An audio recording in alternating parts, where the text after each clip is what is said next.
Welcome to Himanshi's world. Viewers, आज मैं आपके लिए एक बहुत ही बढ़िया वीडियो लेके आई हूँ। तो व्यूअर्स, आज मैं आपके लिए लेके आई हूँ बहुत ही टेस्टी एंड डिलीशियस पराठे की रेसिपी। ये पराठा बिल्कुल ही अलग है नॉर्मल पराठों से। बहुत ही झटपट बन जाता है, बहुत ही आसानी से बन जाता है। और इसका जो मैं मसाला सिखाऊंगी आपको, वो आप 15 से 20 दिन तक स्टोर करके फ्रिज में रख सकते हैं और जब भी अचानक ज़रूरत पड़े ये पराठा बना सकते हैं झटपट से। बहुत ही चटपटा है। तो आइए देखते हैं रेसिपी। और रेसिपी स्टार्ट करने से पहले व्यूअर्स, अगर आपने मेरा चैनल अब तक सब्सक्राइब नहीं किया तो लाल बटन को दबा के सब्सक्राइब कर लीजिए और बेल आइकन को क्लिक करना बिल्कुल मत भूलिएगा, ताकि आपको मेरी लेटेस्ट वीडियोस की अपडेट मिलती रहे और ये बिल्कुल फ्री है। तो चलिए व्यूअर्स, शुरू करते हैं रेसिपी। और इसके लिए मैंने यहाँ पे कढ़ाई ले ली है और इसके अंदर मैं डालूंगी 2 चम्मच के करीब तेल। 2 बड़े चम्मच के करीब मैं तेल ले रही हूँ। यहाँ पे तेल हो गया है हमारा गरम, तो इसके अंदर मैं डाल दूंगी 2 चुटकी के करीब हींग। और हींग को हम अच्छे से गर्म होने देंगे। साथ के साथ मैं इसमें डाल दूंगी आधा चम्मच के करीब ज़ीरा और इसको हम मिक्स कर लेंगे और हल्का सा ब्राउन कर लेंगे।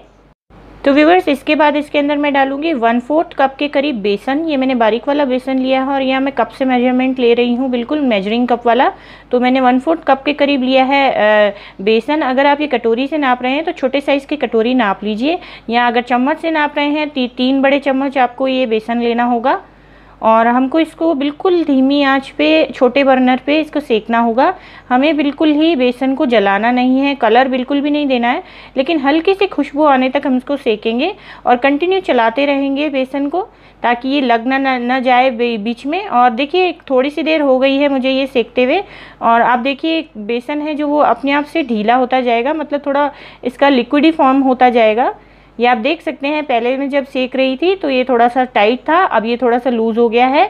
और गैस को मैंने अब बंद कर दिया। हमें इस तरह की कंसिस्टेंसी चाहिए। आप देख सकते हैं मैंने इसको कलर बिल्कुल भी नहीं दिया है और ये हमारा थिक पेस्ट के जैसा तैयार हो गया है। तो गैस को बंद करने के बाद मैं इसमें डाल दूँगी 1 छोटा चम्मच के करीब लाल मिर्च, 1/4 चम्मच के करीब हल्दी और आधा चम्मच के करीब मैं नमक डाल दूँगी। और आधा ही चम्मच मैं इसके अंदर डाल रही हूँ अमचूर का पाउडर और मैं डाल रही हूँ 2 पिंच के करीब गरम मसाले का पाउडर।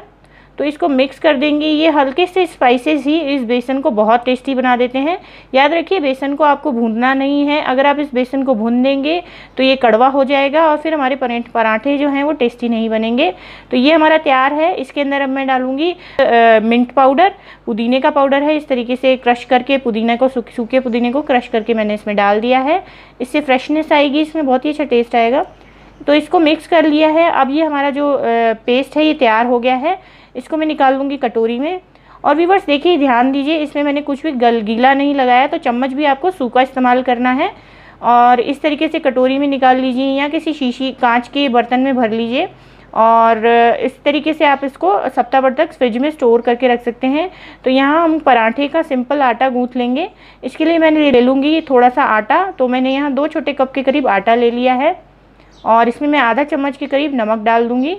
और इसको पानी डाल के हम एक मीडियम थिकनेस वाला आटा गूँथेंगे, मतलब जैसे पराठे के लिए सॉफ्ट आटा गूँथते हैं वैसा आटा गूँथ देंगे। तो व्यूअर्स, इसके बाद इसमें थोड़ा सा तेल लगा के इसको एक बार उससे और उसल लूँगी और मैं इसका सॉफ्ट आटा बना लूँगी। तो देखिए व्यूअर्स, हमारा ही पराठे का आटा बनके तैयार हो गया है। अब मैं थोड़ा सा सूखा आटा ले लेती हूँ। तो व्यूअर्स, यहाँ पे हमारा आटा तैयार है, यहाँ पे हमारा मसाला तैयार है। और याद रखिए, पराठे आप तभी बनाना शुरू करेंगे जब आपका मसाला ठंडा हो जाए पूरी तरीके से। तो यहाँ मैंने छोटी सी एक चाणी ले ली है इसके लिए, पराठा बनाने के लिए। और मैं इसके पतले पराठे बनाऊँगी, तो बहुत बड़ा साइज़ मत लीजिए रोटी का। तो यहाँ पे हमने थोड़ा सा बेल लिया है पराठे को, हल्का सा। और उसके बाद ये देखिए कितना थिक है, ये इसी कंसिस्टेंसी का बनना चाहिए आपका। तो याद रखिए, अगर आपका तेल ज़्यादा पड़ गया है तो आप थोड़ा सा बेसन इसमें और मिक्स कर दीजिए। तो इस तरीके से मैं 1 चम्मच के करीब मसाला बीच में स्टफ़ कर देती हूँ और इसको पैक कर देते हैं वापस। और इसके अब हम पतले से पराठे बनाएंगे, पतला पतला बिल्कुल पराठा बनाएंगे। इस पराठे को हम ज़्यादा थिक नहीं बेलेंगे, बिल्कुल रोटी जितना पतला रखेंगे। आप जितना ज़्यादा पतला इसको बेलेंगे उतना ज़्यादा ये क्रंची बनेगा, क्रिस्पी बनेगा। और व्यूअर्स, मैं आपको बता दूँ, इस पराठे का टेस्ट बनता है बिल्कुल कचौरी जैसा। तो ये बहुत ही टेस्टी है, चटपटा है। आप इसको चाय के साथ खा सकते हैं, इसको लस्सी के साथ ले सकते हैं, दही के साथ खा सकते हैं, दूध के साथ खा सकते हैं और ये हर सीज़न में अच्छा लगता है। तो देखिए, पतला सा मैंने पराठा बेल लिया है। अब इसको तवे पे डाल देती हूँ और इसको हल्का सा तेल लगा के हमको दोनों तरफ से गोल्डन ब्राउन होने तक सेकना है। इस पर बहुत ही सुंदर से गुलाबी गुलाबी डॉट्स आ जाएंगे। तो थोड़ा सा मैंने सेक लिया है उलट पलट के। अब मैं थोड़ा सा तेल लगा लूँगी और इस पराठे को अच्छे से तल लूँगी मैं। तो ये बहुत ही टेस्टी पराठा है व्यूअर्स। आप इसको बच्चों को टिफ़िन में दे सकते हैं। ये मसाला बना के एडवांस में आप फ्रिज में बना के रख दीजिए, क्योंकि इसमें कुछ भी गीली चीज़ नहीं है, तो ये बिल्कुल ख़राब नहीं होगा। और आपको जब भी पराठा बनाना हो तो झटपट से आटा लगा के और फटाफट से ये पराठा बना सकते हैं, और ये बहुत ही टेस्टी लगता है। तो देखिए यहाँ मैंने बटर के साथ इस पराठे को सर्व कर दिया है। तो व्यूअर्स, आई होप आपको ये टेस्टी डिलीशियस चटपटे पराठे की रेसिपी बहुत ही अच्छी लगी होगी। अगर आपको ये रेसिपी अच्छी लगी है तो लाइक का बटन ज़रूर से ज़रूर क्लिक कीजिएगा, कमेंट करके मुझे ज़रूर बताइएगा। मेरे चैनल को सब्सक्राइब करना बिल्कुल मत भूलिएगा, और इस वीडियो को आप अपने फ्रेंड्स के साथ शेयर भी कर सकते हैं। तो फिर मिलते हैं व्यूअर्स ऐसी किसी बढ़िया रेसिपी के साथ, तब तक के लिए बाय। और ये कुछ दूसरे वीडियोज़ हैं हमारे चैनल के जो आप क्लिक करके देख सकते हैं। Thank you.